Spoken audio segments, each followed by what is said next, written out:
কেউ যদি এই 9 তারিখ জোহর থেকে 10 তারিখ ফজরের আগ পর্যন্ত এক ওয়াক্ত সময় পর্যন্ত সে ওখানে অবস্থান করতে পারে, তাহলে তার উকুফে আরাফা হয়েছে বলে ধরা হবে। নামাজের যেমন কেউ যদি কোন রাকাতের রুকু পেয়ে যায়, ইমাম সাহেব নামাজ শুরু করে দিয়েছেন, সূরা ফাতিহা পড়ে শেষ করছেন, সূরা মিলাইছেন, রুকুতে আছেন, এমন অবস্থায় যদি কোনো মুসল্লি এসে রুকু পেয়ে যায় তাহলে ধরা হবে ওই রাকাতটাও পেয়ে গেছে। আর রুকু না পাইলে ওই রাকাত পায় নাই। তখন ইমাম সাহেব সালাম ফেরানোর পর নতুন করে কি করতে হবে? তাকে দাঁড়িয়ে এক রাকাত আদায় করতে হবে।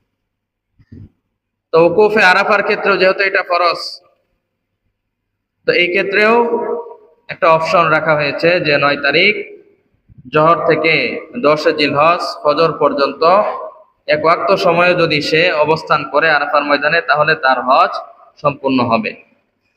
আর যদি এক ওয়াক্ত সময় পর্যন্ত সে অবস্থান করতে পারেনি, একটু সময়ের জন্য সে সেখানে ছিল না, গাফলতি করেছে বা সেখানে পৌঁছতে পারে নাই এই সময়ের মধ্যে, 11 জিলহজ গিয়ে পৌঁছেছে, তাহলে তার হজ আদায় হবে না। তো এই উকুফে আরাফা এটা হজের ফরজ। এই আরাফার ময়দান নিয়ে আশ্চর্য ধরনের ঘটনা রয়েছে। আল্লাহ পাক রব্বুল আলামিন আদম আলাইহিস সালাতু ওয়াস সালামকে যখন সৃষ্টি করে জান্নাত থেকে দুনিয়াতে পাঠাইলেন, তখন ইতিহাসের কিতাবে পাওয়া যায় যে আদম আলাইহিস সালামকে এবং হাওয়া আলাইহিস সালামকে দুইজনকে পৃথিবীর দুই প্রান্তে পাঠাইছেন একটা কষ্ট দেওয়ার জন্য, বিচ্ছেদ বেদনা। যেহেতু দিন দুইজন একসাথে ছিল জান্নাতে, এখন জান্নাত থেকে আল্লাহ পাক রব্বুল আলামিন তাদের দুনিয়াতে পাঠাইছেন আলাদা করে, বিচ্ছেদ বেদনা।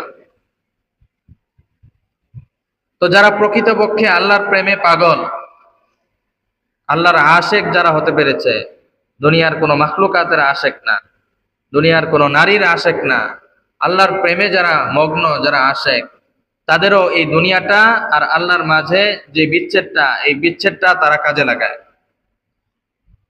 তারাও দুনিয়াতে এসে আল্লাহর সেই ভালোবাসা এবং মহব্বতকে তারা ভোলে না, বরং দুনিয়ার জিন্দেগিটাকে তারা এমন ভাবে কাটায় যে কেমন যেন আমার আশেক থেকে আমি অল্প কিছুদিনের জন্য আমার বিচ্ছেদ হয়েছে এবং খুব তাড়াতাড়ি অচিরেই আমি আমার আশেক আল্লাহ তাআলার কাছে আবার পৌঁছব।